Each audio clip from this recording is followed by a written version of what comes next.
क्यों दिया माता पार्वती ने गौ माता को जूठन खाने का श्राप। एक बार माता पार्वती ने तीज के दिन व्रत रखा था और जब माता पार्वती के व्रत खोलने का समय आया तो भोलेनाथ ने हंसी ठिठोली करने की सोची।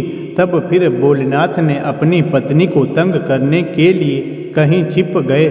माता पार्वती ने अपने पति को ढूंढने के लिए चारों दिशाओं में भ्रमण किया, फिर भी उन्हें भोलेनाथ कहीं नहीं मिले।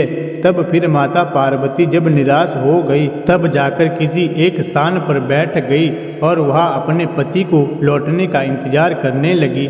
समय बीता कि फिर भगवान शंकर उनके पास नहीं पहुँचे। सूर्य भी ढलने वाला था।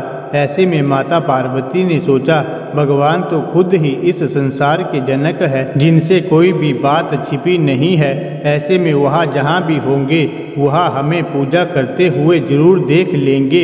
यह सोचकर माता ने मिट्टी का शिवलिंग बनाया और उनकी पूजा करने लगे। और यह सब कार्य भगवान शिव अदृश्य होकर देखकर मुस्कुरा रहे थे। जैसे ही पूजा समाप्त होने के बाद माता ने नदी में सामग्री विसर्जित की, वैसे ही भोलेनाथ उनके सामने प्रकट हो गए और माता पार्वती को सताते हुए बोले, हे देवी, तुमने तो मेरे बिना ही पूजा कर ली, क्या तुम्हें मेरे लौटने का इंतजार नहीं कर सकती? आखिर ऐसा क्यों? माता पार्वती ने कहा कि स्वामी, मैंने तो आपका बहुत इंतजार किया, लेकिन समय बीतता चला गया, इसलिए मैंने मिट्टी का शिवलिंग बनाकर आपकी पूजा की और अपना व्रत पूर्ण किया। तब भगवान शिव ने बोला कि मैं तुम्हारी बात का विश्वास कैसे करूं? क्या तुम्हारे पास कोई साक्ष्य है? तभी वहां माता ने एक गाय को खड़ा देखा जो सब कुछ देख रही थी। माता पार्वती ने भोलेनाथ से कहा कि यह गाय मेरी पूजा की साक्षी है, आप इन्हें भी पूछ लीजिए। लेकिन वह गाय भी भगवान शंकर के साथ ही हंसी ठिठोली से वाकिफ थी। तब महादेव ने उस गाय से पूछा कि ये क्या सच बोल रही है?